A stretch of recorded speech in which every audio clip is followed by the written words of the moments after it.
Plussers! As always, thank you for tuning in and joining me today, and what a splendid Friday it is too. But brace yourselves, because it's about to get a whole lot better with today's Plus Trivia Live.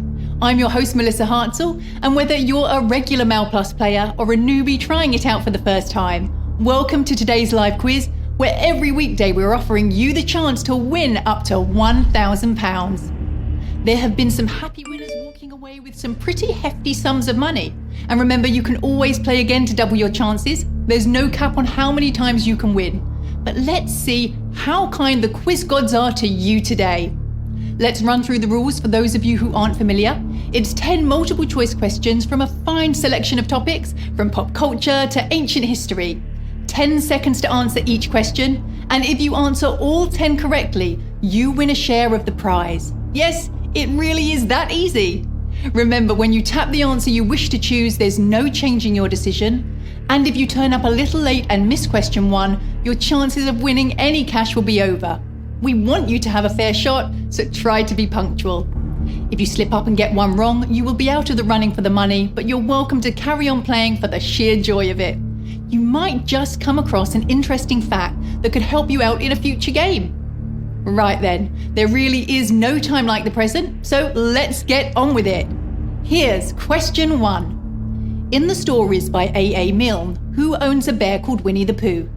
Wendy Darling, Peter Pan, or Christopher Robin?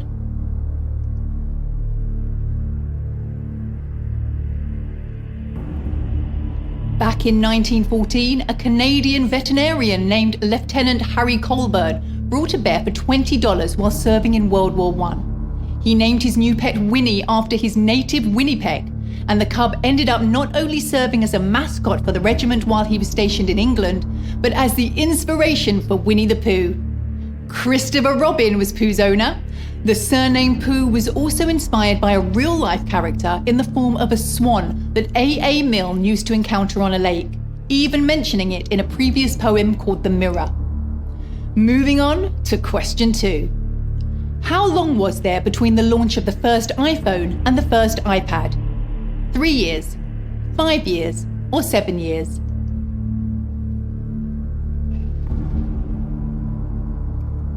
With iPhones gradually getting bigger and iPads getting smaller, at some point they'll probably cross over to become the same thing. The first ever iPhone was released in 2007 and the first iPad in 2010, meaning there were only 3 years between the two. And now a collector's item, a boxed first generation iPhone can fetch up to £10,000, or £10,005 if you want it to come with £5 worth of credit. So the first two are out of the way. Let's see how you did there. Ooh, lots of you got knocked out there. 1,070 thinking it was 5 years and 300 thinking it was 7 years. But 1,184 knowing it was 3 years. So well done to Roger 0, Daniel 36, Lynn and Frank 5. You're off to a flying start. Starting as you mean to go on, let's dip into question 3. Which breed of dog is affectionately known as a Westie? West Highland Terrier, West Highland Poodle, or West Highland Corgi?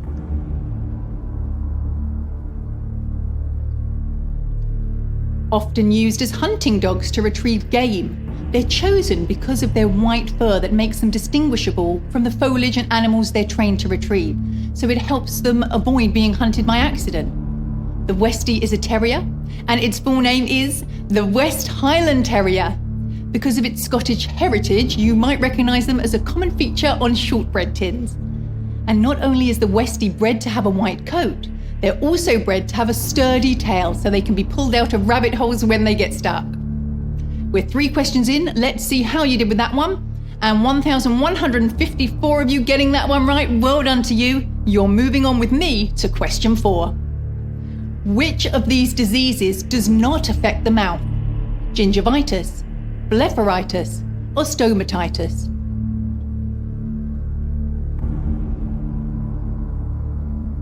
A recent study suggests that bad oral hygiene is associated with an increased risk of Alzheimer's. As close to the brain as the teeth are, the bacteria doesn't have that far to travel, so always remember to brush your teeth twice a day and floss. The disease blepharitis doesn't affect the mouth, but is a condition of the eyes. It's where the edges of your eyelids become red and swollen. a similar irritant to the common sty, but a slightly different strain of bacteria. And well done to LilyNan08, Susan 2, and Janet RC. Well done. That's 623 of you sailing through that one. Keep your eyes wide open for question 5. What name of French origin is given to a pastry shell with a savoury filling made from milk, eggs, and other ingredients? Quiche, soufflé, or roulade?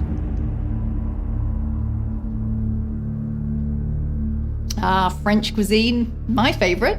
Its history dates back hundreds of years, with even in 1300 aristocracy dined on delicacies such as dolphin, whale and porpoise at Lent. The name we're looking for of the pastry shell is the quiche. Quiche is considered a French dish. However, savoury custards in pastry were known in English cuisine as early as the 14th century. But the recipe was perfected in the French region of Lorraine, bringing us the quiche Lorraine. Is it just me who thought it was named after someone called Lorraine? Moving on to question 6. Which of these museums is not located in a capital city? Smithsonian, Victoria and Albert, or Hermitage?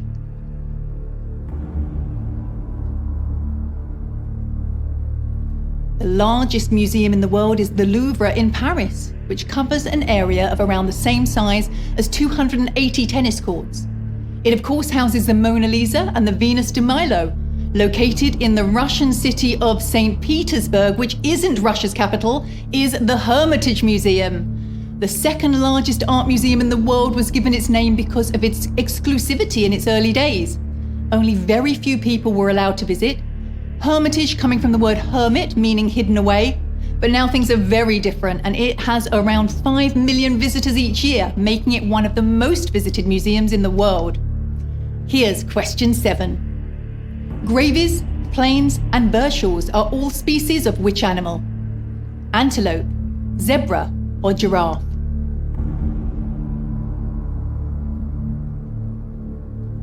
All 3 of these animals can be found in Africa, although none of them are on the list of Africa's Big 5, which consists of the African lion, the African leopard, the African elephant, the Cape buffalo, and the black or white rhino.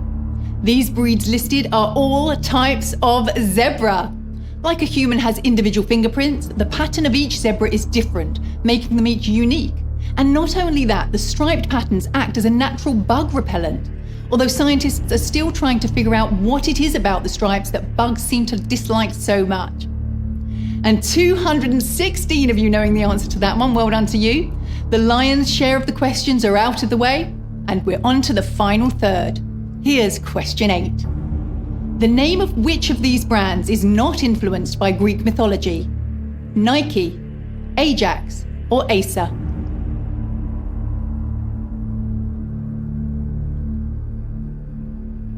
There are a lot of brands that are inspired by Greek mythology, like Starbucks, for example, whose logo is a twin-tailed siren, the siren being the creatures that would draw sailors to the shores with their beauty and music.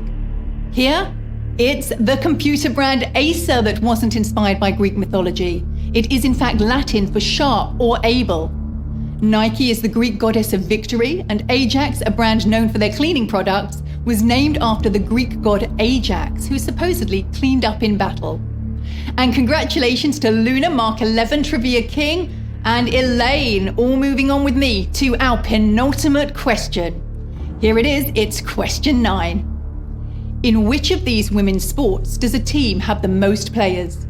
Hockey, netball, or lacrosse?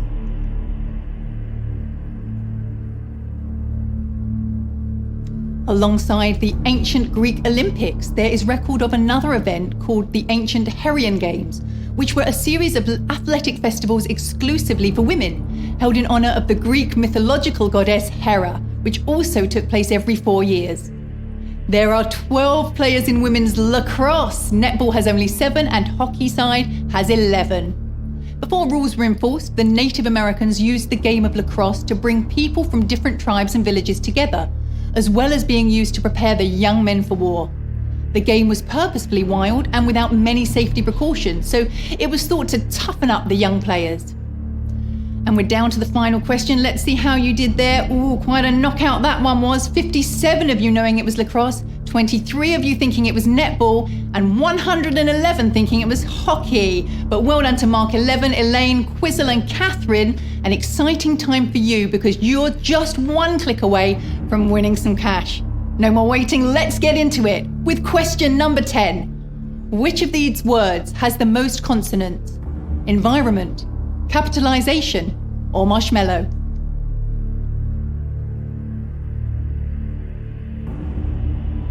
And how about a quick fire exercise to finish things off? And I mean very quick because that's a lot of counting to do in 10 seconds. Did you manage it? The answer is marshmallow with 8 consonants. Environment has 7 and capitalization also has 7. Well done if you managed that. The final question was never going to be easy. And that brings us to the end of today's quiz, ladies and gentlemen. And to all of those who have remained, a huge congratulations to you. We have 25 winners. Well done. I hope you had fun. Your reward is on its way. Congratulations to Arthur 4, Michael 52, Mark 14, Quizzle, Mac 5 and Zeusless. And well done to all of you who overcame every obstacle that we threw in your way. If you're leaving without any money, you're always welcome to try again next week, starting with our first game on Monday, making the beginning of the week that little bit brighter. There are plenty more chances to win and plenty more questions to answer. So let's see if the next set of 10 are more to your taste. And if you've got any self-professed Quizmaster friends or family, put them to the test and get them to tune in too. How many out of 10 do you think they can get right? Add another dimension of friendly competition to it. Thanks again for joining me today, and we'll see you again next week, where there'll be another chance to win £1,000 on Mail Plus Trivia Live. Enjoy the rest of the afternoon and have a great weekend. Goodbye.